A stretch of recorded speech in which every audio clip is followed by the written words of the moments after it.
Hello there, welcome to the Drifting Spore. It's a beautiful evening in Nova Scotia tonight. So it's June in Nova Scotia, so that means it's spruce tip season. So I'm out, got my pot, I'm gonna harvest a bunch of spruce tips. They're just in the right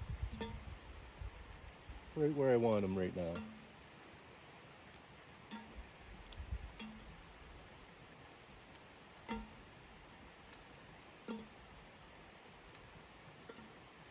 So you might be wondering why. Why would you harvest spruce tips, Steve? Why would you do that?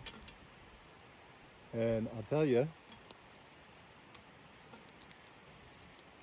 the first time I harvested spruce tips was last year, around this time, and I've been using them ever since.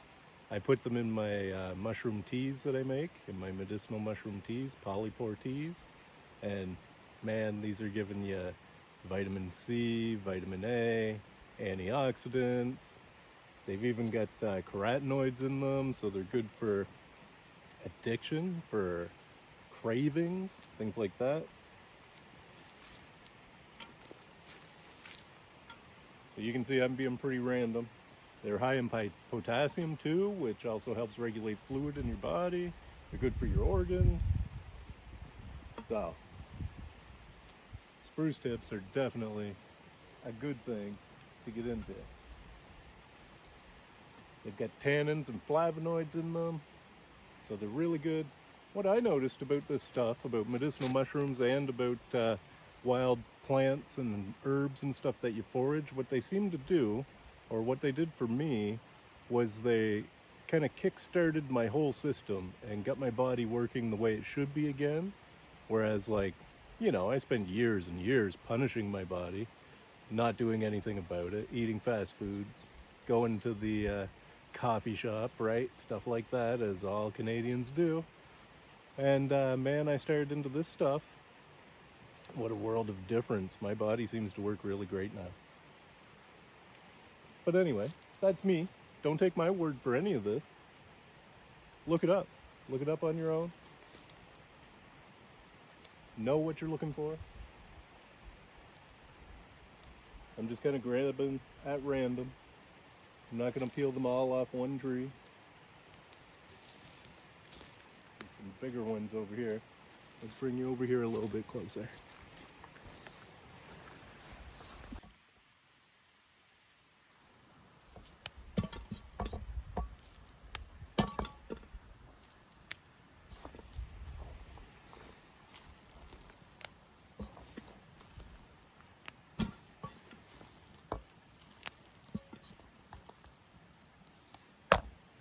So when I'm looking at spruce trees, I'm looking at trees that have needles all the way around, right?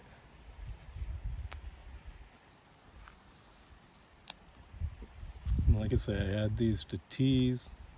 During this time of year, you can eat them right off the tree. But do some research, because there are some cautions, as there is with any wild plants and edibles. Google it, get on YouTube, get checking things out. I'm always watching for the needles being all the way around.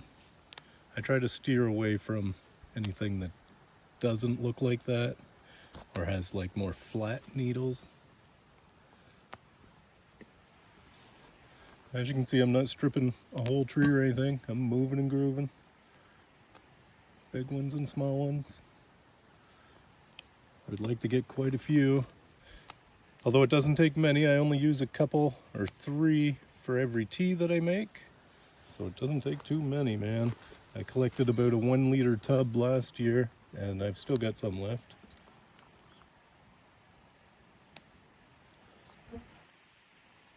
Let's move down and see if we can see some more.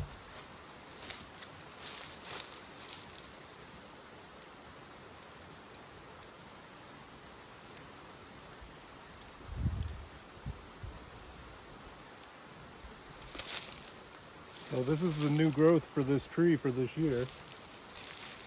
But I'm right on the edge of a trail.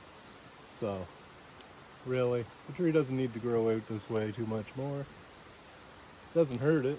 Just means that these branches that I'm harvesting off of won't grow any longer this year. Next year, I'll harvest somewhere else. These guys will be back in action.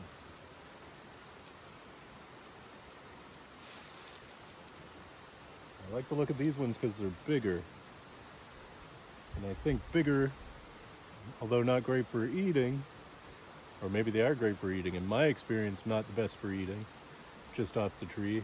The bigger ones might be really good with my tea though, because all I do is freeze these after I get them home. I don't dry them. I don't do anything further to them. I put them in a container, throw them in the freezer, take them out a pinch at a time as needed, and add to my tea.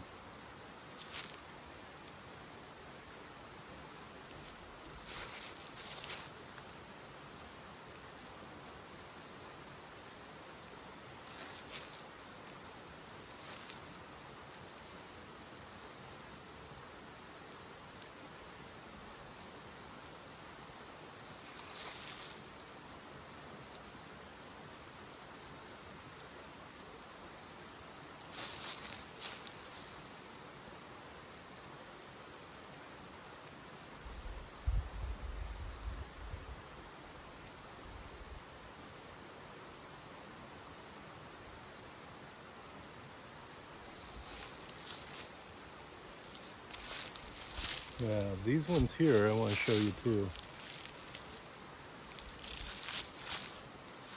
Now, ones like this, I would consider to be too long, right? I would let those go. Those are starting to get hard, starting to get their needly form, whereas ones like this, good to go. These are really good eating ones, actually. That size right there. That's what I like. I'm gonna get them.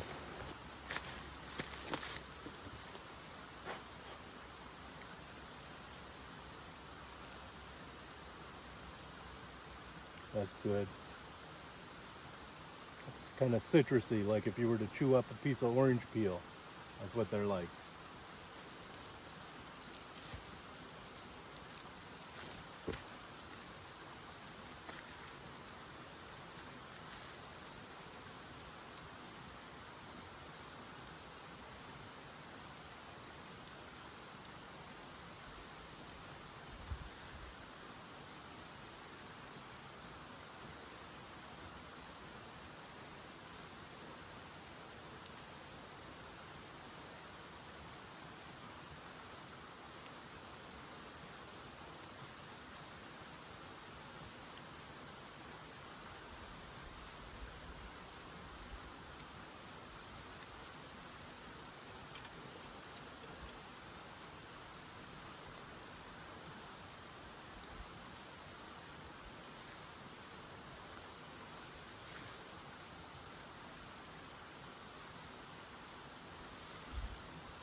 Doing pretty good there.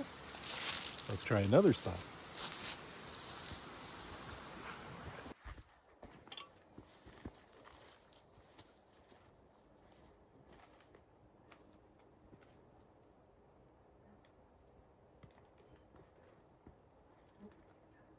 Same as before, these ones are all along the edge of a trail. So if they reach out across this trail, they're going to get cut off anyway. So it certainly doesn't hurt to take a lot of these ones. I'm trying these bigger ones. Like, they've hardened up some. They'd be no good for eating, but I think they're going to be good in tea.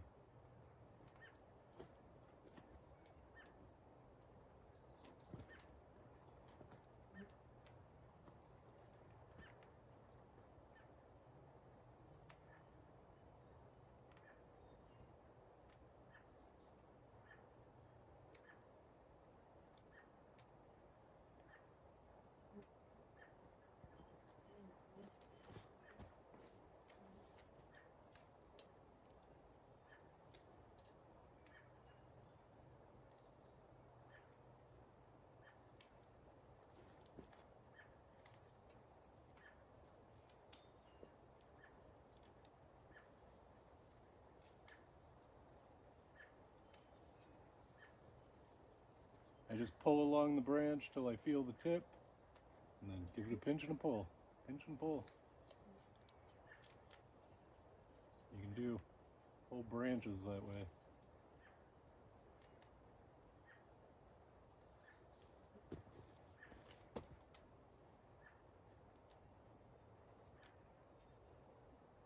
There's still time, still lots of time to get out after spruce tips. Some of them, like these guys, are really big. Been out for a while. Others haven't even started yet. I haven't seen black spruce tips out yet. And they're really good.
These are exactly what I'm after.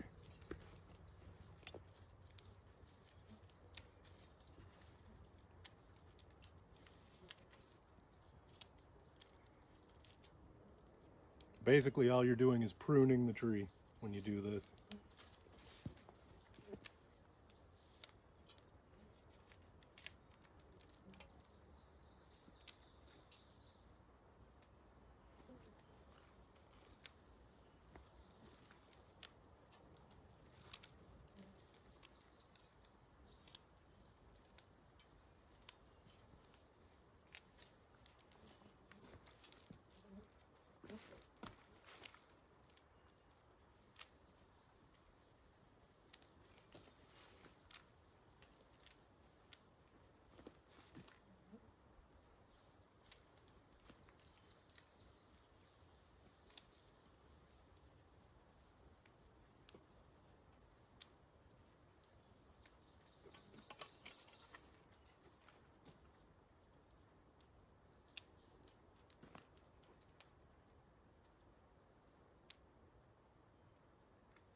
Doing pretty good.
man, I gotta stop. There we go. Pot full of spruce tips, good to go. I'll take these home, bag them up, throw them in the freezer, and over the winter and over the summer, every time I make a mushroom tea, one of these will go in it. And man, I like it. So if you're looking for something to learn a little bit about that's interesting and in your local area that you can probably go out and get yourself, spruce tips. Google it, look it up on YouTube, start learning, get out and start living. Oh, I like that. Remember, folks, start learning, start living. Anyway, I'm gonna head up the brook a little bit and maybe have a few casts for a brook trout. But the spruce picking expedition is a great success tonight. Thanks for joining me. I hope you enjoyed the video, and we'll see you on the next one. And remember, folks, life is for the living. Just go live it.